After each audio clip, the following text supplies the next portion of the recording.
The bridge, the one I built with my own hands in the summer of 2016, was gone. Not gone in the washed away in a storm kind of way. Not collapsed by time or wear. No. What remained was a crime scene dressed in sawdust. Split beams jutted from the banks like snapped bones. Rusty bolts were bent at angles that suggested force, not failure. A few boards floated downstream, lazily bobbing like the fins of fish too tired to care. At first, I told myself maybe it was a freak treefall. Or maybe the storm last week had done more damage than I thought. But I knew better. The cuts were too clean, too deliberate. Someone had brought tools. Someone had brought malice. You don't just stumble onto someone's footbridge with a reciprocating saw in the middle of the night unless you're trying to send a message. I stood there that morning, coffee forgotten in hand, staring at what was left of the only way across Clearwater Creek without soaking your boots. That bridge didn't just connect two sides of my land, it connected my past and present. It was how I hauled firewood in the winter, how I reached the berry thickets in June, and how my daughter used to chase frogs in the shallows back when she still lived at home. That bridge was memory and function braided together. And now it was just kindling. The first time I built it, I'd used salvaged wood and a pair of retired steel guardrails. It wasn't fancy, but it held.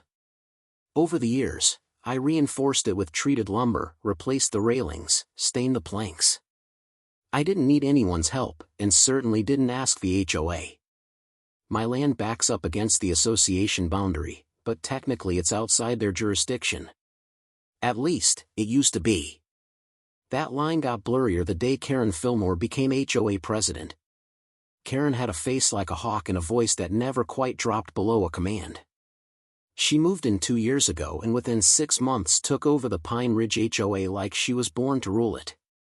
Suddenly, we had voluntary inspections and suggested paint palettes. Even though my property wasn't in the HOA, Karen made it her business to act like it was. I remember the first time she mentioned the bridge. It was in passing, like a joke. We were at the community block party, the one I hadn't planned on attending but got guilted into by my neighbor Doug. Karen cornered me by the lemonade table, all smiles and teeth. "I hear you've got a little pioneer project back by the creek," she said. "That quaint bridge thing." "Built it years ago," I replied, keeping my tone even. "It's on my land." She tilted her head. "Oh, of course. But it crosses the creek, right?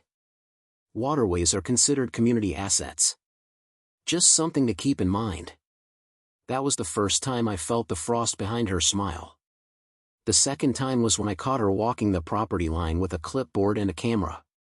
She waved when she saw me, like it was perfectly normal to trespass while documenting your neighbor's yard. I called her out. She said she was surveying for a potential trail expansion. I told her flatly the bridge wasn't up for public access. Her face tightened. "We'll see," she said, turning on her heel. That was 8 months ago. Since then, I've had more than a few run-ins with the HOA, letters about runoff violations, suggestions that my detached structures might be subject to upcoming compliance updates. Each time, I pushed back. Each time, Karen smiled a little less. So when I stood there, looking at the remains of my bridge, I didn't feel shock. I felt the slow, rising heat of certainty. This wasn't random. This was a scalpel job. I went back to the house and pulled up the trail cam footage. I have 2 cameras mounted near the creek, one high in a pine tree, the other lower on the opposite bank. They're mostly to watch for coyotes, but they catch more than wildlife. It didn't take long. There they were, 4 people, hoods up, flashlights dimmed. One had a saw. Another carried bolt cutters. They worked fast. Efficient. This wasn't teenagers or vandals. This was surgical. And leading them, her face caught for one perfect frame as she barked orders at the man holding the saw, was Karen. I sat back in my chair, breath shallow. She had destroyed it. Not just the bridge. She crossed a line. And not one you come back from. I backed up the footage. Saved it in 3 places. Then I poured myself a new cup of coffee and sat on the porch as the sun rose behind the ridgeline. She wanted a fight? She just picked the wrong bridge to burn. By the time the sun had climbed over the ridge and spilled light on the broken beams down by the creek, I was no longer thinking like a man who'd lost a bridge. I was thinking like a man who had been attacked. See, it's not just about the wood and the bolts and the hours I spent putting it together. It's about the intention.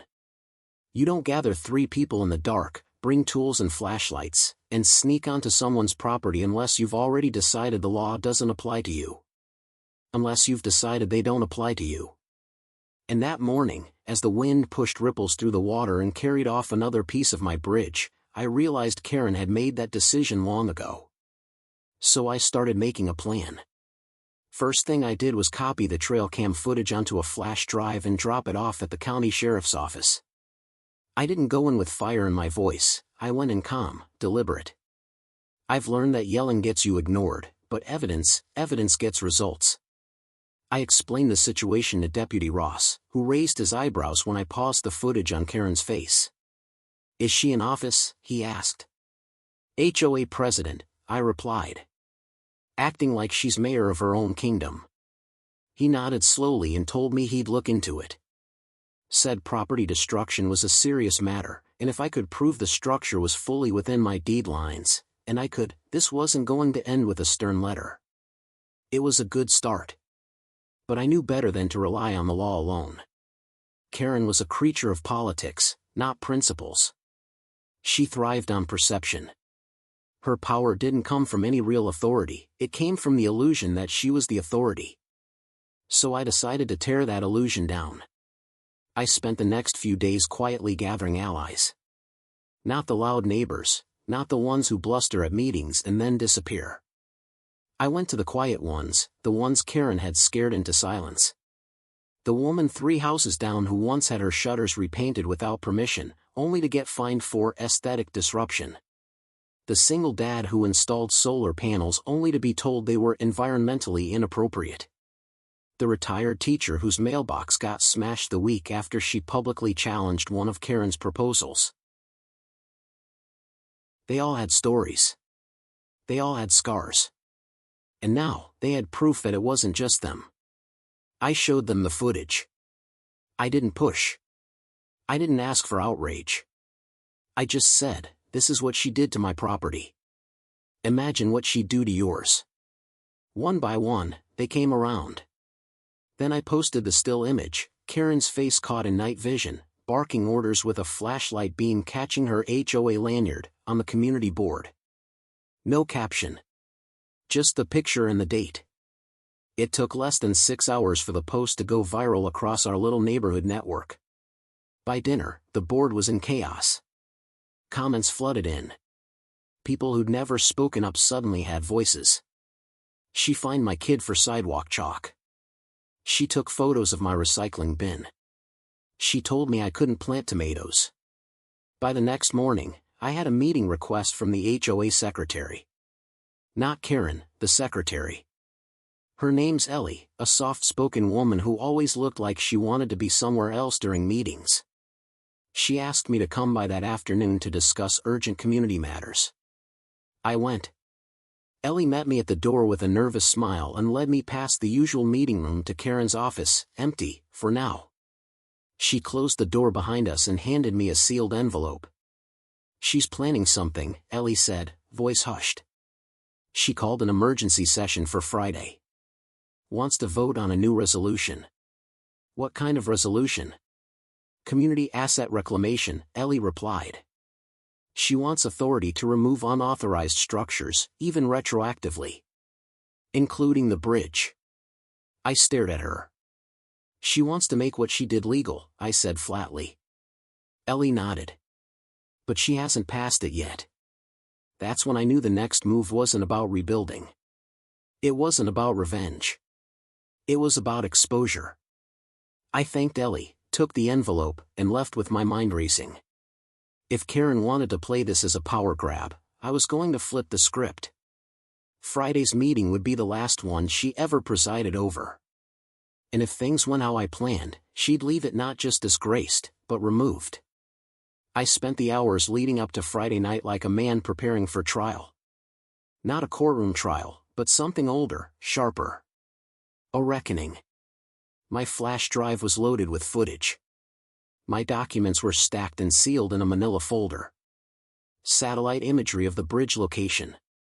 My deed, dated and notarized. HOA bylaws, highlighted in bright yellow where it clearly stated jurisdiction ended at Pine Ridge's northern property line. And of course, the photo. The one of Karen mid-command, flashlight catching the glint of her ID badge as she orchestrated the destruction of my bridge. I printed 5 copies of that. The HOA meeting was scheduled for 7 p.m. at the community center. A squat, beige building that looked like it was designed by someone who hated windows and joy. I got there 10 minutes early, and the parking lot was already packed. Apparently, word had gotten around. I walked in wearing my best flannel and work boots, not to make a statement, just to remind everyone who I was. Not a lawyer. Not a bureaucrat. Just a man who'd built something with his own hands and had it destroyed by someone who thought rules didn't apply to her. Inside, it was standing room only. A few folding chairs in the front were occupied by familiar faces: Doug, Ellie, the retired teacher, the solar panel guy. People who'd been on the receiving end of Karen's reign. I gave them each a nod. Karen stood at the front of the room, chin high, hair pulled tight, wearing a crisp white blazer and a pin that read "Community First." Her eyes locked on mine as I entered, and I saw something flicker there, not fear. Not yet. But close. She banged the gavel once. "We're here to vote on a necessary resolution to preserve the integrity and safety of Pine Ridge." Her voice rang out sharp and clear, rehearsed. "Due to an increasing number of unauthorized structures and private installations impeding community development, we propose Resolution 14F, authority to reclaim or remove unapproved community structures." A few murmurs from the crowd. Someone raised a hand. "Define unapproved." Karen smiled.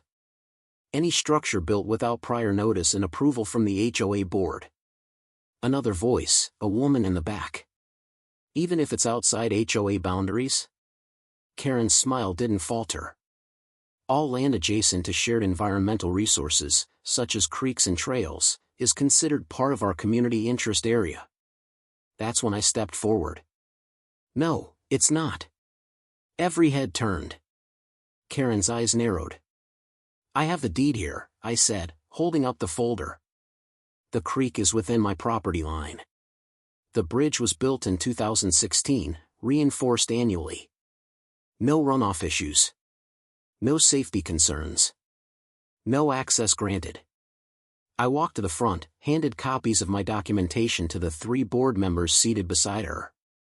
"And this," I added, pulling out the photo, "is your HOA president, at 2:13 a.m. on June 7th, leading a team of individuals onto my land, where they systematically destroyed a privately owned structure with power tools." A gasp rippled through the room. Karen's mouth opened, then closed. "This isn't about community safety," I continued. "This is about control." She didn't like that I wouldn't let the HOA take over my property line. She didn't like that I told her no, so she decided to erase my bridge. Ellie stood up, voice trembling. I saw the resolution draft. She planned it all. Backdated the paperwork. "Is this true?" someone shouted. Karen stepped forward, her voice shaking with forced indignation. "This man is twisting facts. That bridge was a liability. Then why sneak in at night?" I interrupted. "Why wear hoods? Why bring bolt cutters instead of a clipboard?" She faltered. Silence bloomed like thunder. One of the board members, a soft-spoken man named Reed, stood up. "Karen, we need to suspend the vote. This is serious." Another voice from the crowd. "You fined me for having potted plants on my porch. And you're out here trespassing?" Karen tried to speak again, but her words tripped over each other, tangled in panic and shame. Her armor cracked in front of everyone, the practiced voice, the righteous tone. Gone. I didn't raise my voice. I didn't gloat. I just looked at her and said, You picked the wrong bridge to burn. The board called an emergency review. Karen was suspended from her position pending investigation. Ellie, bless her, submitted her resignation the next morning with a statement that named every fabricated violation Karen had pushed over the past year. That night, I sat on my porch with a cup of coffee and watched the moonlight glint off the water where the bridge used to be. It wasn't over. But it was turning. For about 3 weeks after the meeting, it was quiet.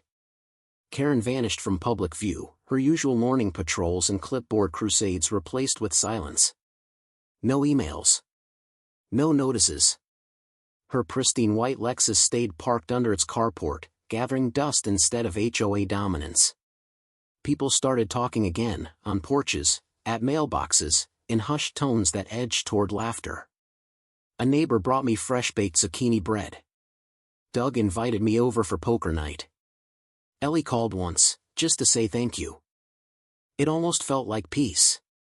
But peace doesn't last when the fire's only gone underground. I first noticed the change when I took Bear, my old golden retriever, out for a late walk. The air was still, thick with the kind of humidity that makes every breath feel like a chore. And then, faintly, I smelled it. Burned pine. It was subtle. Like a distant campfire. But I knew my land, and I knew when something didn't belong. I followed the scent down toward the creek. The bridge debris had long since been cleared. I'd hauled most of it up the ridge and burned the rest in illegal, contained fire pit days earlier. What remained was only memory and ash. Except now, someone had left a new offering. Tied to a stake driven into the soft ground was a laminated sign, one of the old HOA templates. On it, scrawled in marker over the printed letterhead, were 4 words. Trespass has its consequences. No signature. Just a smear of soot on the corner like someone had touched it with ash-covered fingers. I stood there, jaw tight, the leash slack in my hand. Bear sniffed the sign once, sneezed, then looked up at me like, "We doing this again?" I took the sign down, brought it home, and slid it into a drawer. I didn't tell anyone. Not yet. Instead, I installed new cameras. Better ones. I buried motion detectors in the brush and set alerts on my phone. If someone even breathed near the creek at night, I'd know. And still, I hoped I was wrong. That it was just some leftover spite. A prank. An angry supporter of Karen's who didn't like seeing their little empire crumble. Then the emails started. Not to me. To the HOA board. Anonymous complaints, all eerily specific. Unregistered outbuilding, referring to my shed. Illegal fire residue, from the burn pile days ago. Suspected wildlife baiting, because I scatter cracked corn for the deer. They weren't signed. But they were precise, too precise for a stranger. At the third board meeting, Reed pulled me aside. He looked tired, like whatever goodwill had surfaced after Karen's suspension had begun to curdle. "She's trying to worm her way back in," he said in a low voice. "She's telling people the meeting was a setup. That you forged the footage. That the bridge was condemned and you've been lying." I stared at him. "Is anyone buying it?" He hesitated. "Some of the old guard. Her friends. The ones who liked having someone to fear." I didn't say anything. Just nodded and left. That night, the east gate on my property, an old wooden one I rarely used, was left open. I know I closed it the night before. And I know the print in the mud beneath it was from a woman's shoe. Not a boot. Not a kid's sneaker. Something with a heel. That's when I called Ellie again. She answered on the second ring. "I've been expecting you." "I think she's baiting me," I said. Trying to get a reaction. "Don't give it to her," she said. "That's her power. She needs the fight to justify the damage. What should I do instead?" There was a pause. Then her voice dropped, stilly and quiet. "Build another bridge." At first I thought she meant metaphorically. But that night, sitting on the porch again, watching the shadows move across the water, I realized what she really meant. Not just to build it. but to make it public. If Karen wanted to make my bridge the symbol of her control, then I'd make it the symbol of her failure. With witnesses. I started rebuilding on a Tuesday. Didn't announce it. Didn't ask. Just took the trailer down to the mill, loaded up on pressure-treated lumber, and began hauling it board by board to the creek. Every morning, I'd sling my tool belt over my shoulder and walk the trail like a man returning to sacred ground. The first day, I didn't see anyone. By the second, Doug stopped by with 2 cups of coffee and an awkward grin. "Need a hand?" he asked, looking like a kid offering to help Dad change a tire. I nodded. I won't say no. By the weekend, there were 5 of us. Doug. Ellie's nephew, Nate. A retired contractor named Phil who lived up the hill and said he'd been fined once for hosting a disruptive 4th of July cookout. Even Mr. Kramer, the grumpy man with the gnome collection, showed up and handed me a tin of screws without a word. We worked slow, deliberate. No shortcuts. No prefab garbage. Just cedar planks, weather-resistant bolts, and grit. A real bridge. Stronger than the last. Built not in defiance, but in community. I documented everything. Not for proof, but for the story. Because this wasn't just about one bridge anymore.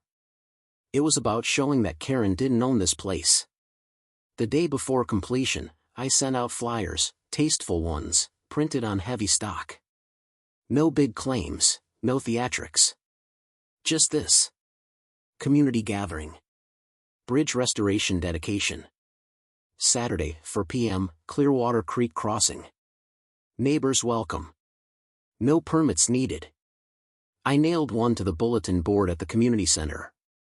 Slipped another under the door of the HOA office. Taped one right onto the mailbox post at the end of Karen's drive. That Saturday was sunny. Breezy. The kind of day that felt rehearsed. The bridge stood complete, its fresh wood golden in the light. We'd lined the entrance with stones, laid down river pebbles along the trail. It looked less like a project and more like a memory waiting to happen. By 3:45, people began arriving. They came with lawn chairs, thermoses, some even brought snacks. Not a crowd, but enough. 30, maybe 40 faces. Kids wandered near the creek. Dogs sniffed the new wood.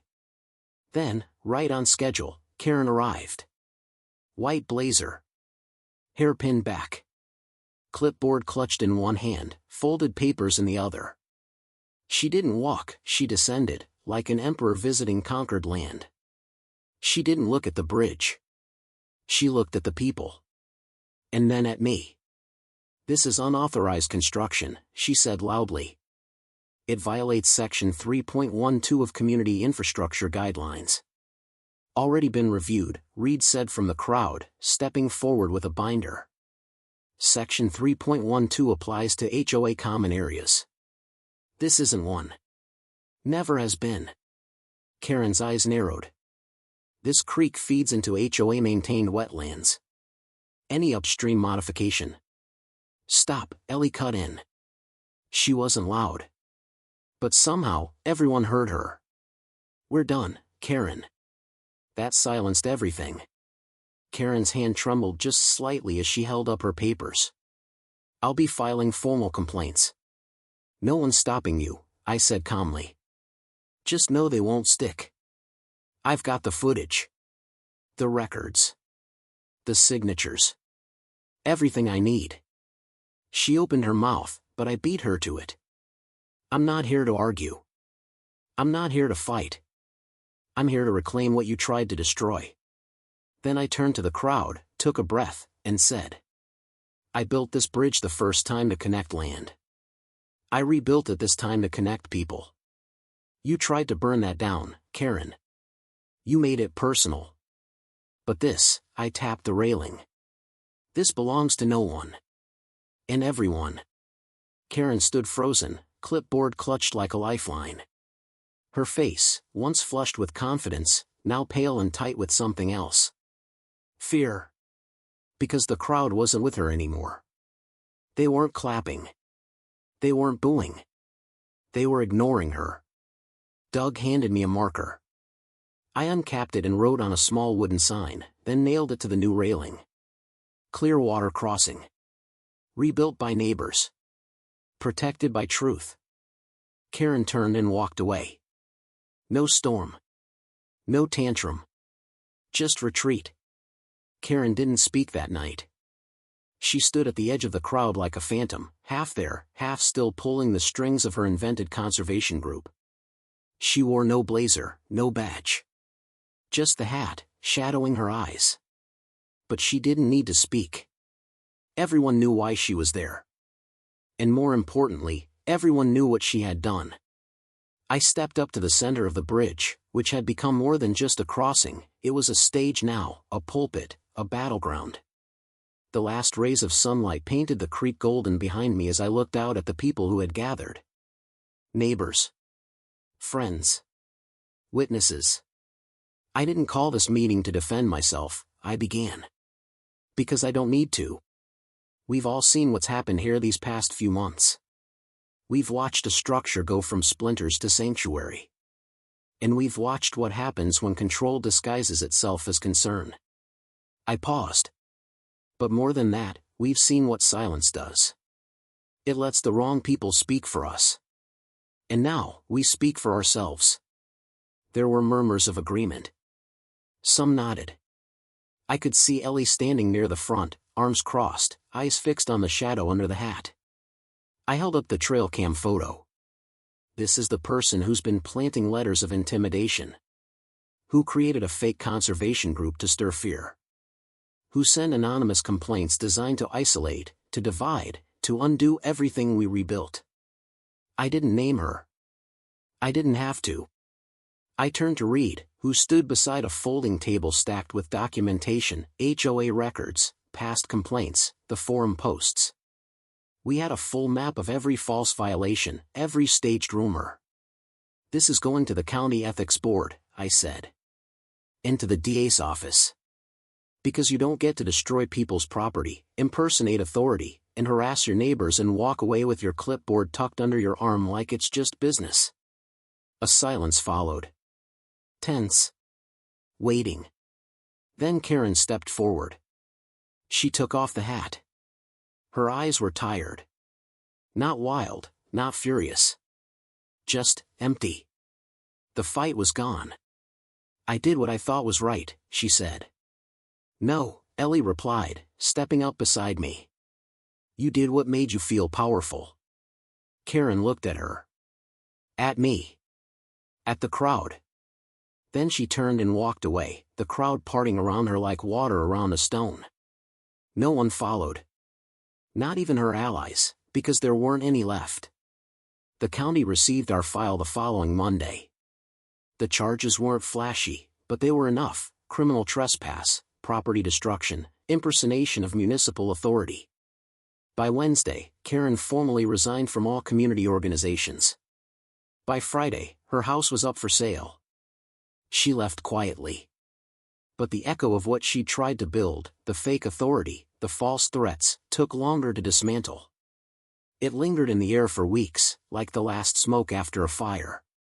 We kept meeting at the bridge. No titles. No votes. Just neighbors talking again. Rebuilding trust plank by plank. We started calling ourselves the Creek Council. Not official, not organized. Just us. We made signs, cleared trails, even installed benches. People began bringing their kids down again. The water didn't just flow, it reflected. One evening, Doug turned to me and asked, "Think she'll come back?" I shook my head. No bridge left to cross. It's been 6 months since Karen left. The bridge still stands, stained now by weather, not malice. Stronger than ever. People still ask me if I'm proud of what we did. Of what we stopped. But I tell them it's not about what we stopped. It's about what we started. Because sometimes, standing your ground doesn't mean digging in. It means building something no one can take away again. And sometimes, justice doesn't arrive in a courtroom. It walks across a bridge. And stays.